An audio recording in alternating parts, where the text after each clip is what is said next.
តើរុនសួស្តីអ្នកទាំងអស់គ្នាស្វាគមន៍អ្នកទាំងអស់គ្នាសាជាថ្មីមកកាន់ channel រៀនជាមួយខ្ញុំហើយសង្ឃឹមថាការសិក្សាជាមួយខ្ញុំនឹងមិនធ្វើឲ្យអ្នកគ្នាធុញទ្រាន់នោះទេណាអញ្ចឹងយើងក៏លេខមកមើលមេរៀនរបស់យើងថាយើងចូលដល់ណាហើយមក famille et moi ទំព័រទី46ណាគឺគ្រួសាររបស់ខ្ញុំហើយនិងខ្ញុំក្នុងប្រធានបទនេះខ្ញុំនឹងរៀនអូខេអញ្ចឹង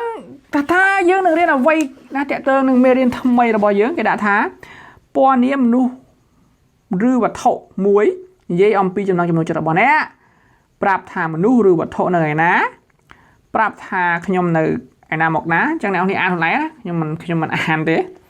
ភាសាយេសខ្មែរអូខេអញ្ចឹងយើងមើលកលេចមើលរូបទី1ខាងលើរបស់យើងគេដាក់ថា moi j'adore faire du sport អូខ្ញុំចូលចិត្តលេងកីឡាដល់ក៏អើយ moi j'aime pas beaucoup de sport អូខ្ញុំអត់ចូលចិត្តលេងកីឡាទេអញ្ចឹងនេះគេនិយាយពីចំណង់ចំណូលចិត្តណាចូលតែមយើងមួយហើយមួយទៀតគេដាក់ថាម៉េច j'aime bien la photo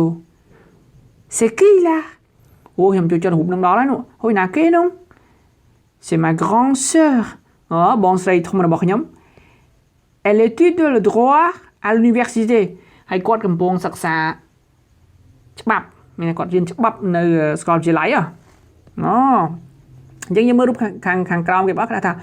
oh des actes de hip hop ណា hip hop ចឹង CD ណាអធិស្ឋាន oh des CD de hip hop hip hop យ៉ាងអាន hip hop ណាមាន hip hop អង់គ្លេស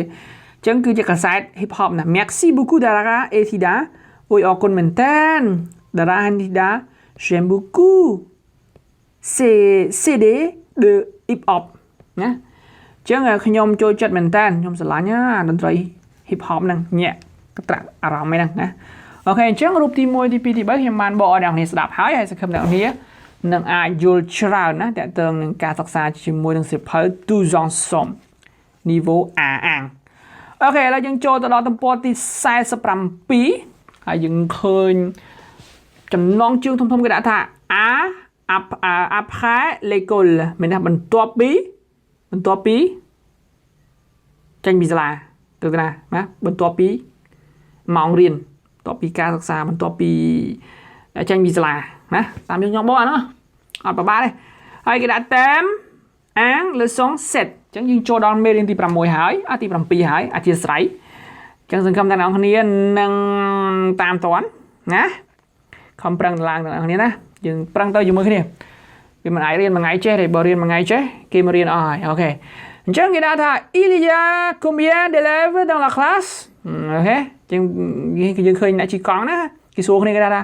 អូមានសិស្សម៉ែអ្នកនោះណាស់ហ្នឹងរបស់ឯងតា class ហ្នឹងណាតា class ហ្នឹងតារបស់អ្នកណា il y a quand l'élève dans ma classe អូមានសិស្ស40នាក់ il y a 21 filles ហើយមានសិស្សស្រី21នាក់ et 19 garçons ហើយសិស្សប្រុស19នាក់ et les filles sont sympathiques dans ta classe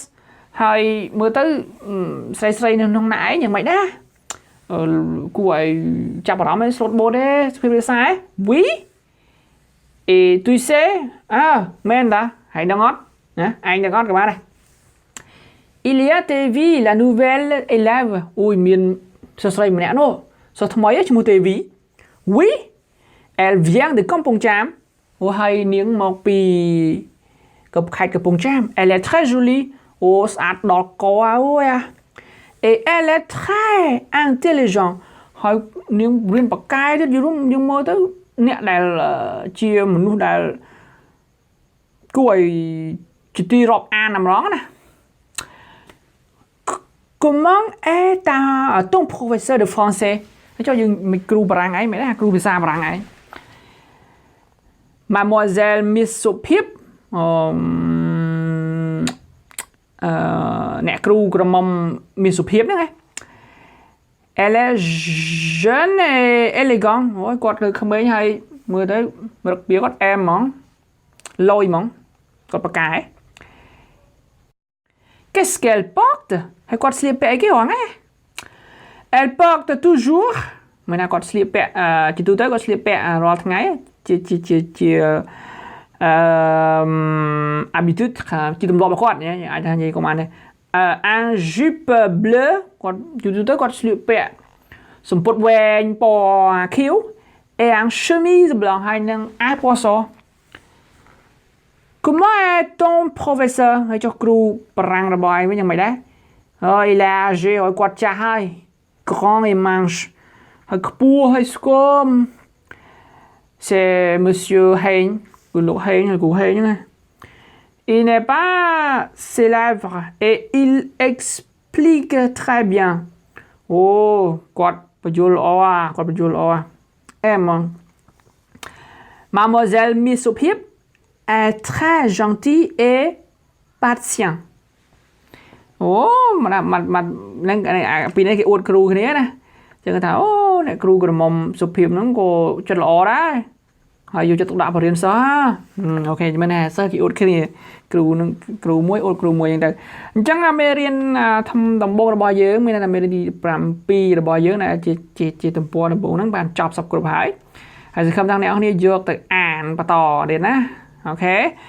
Merci à demain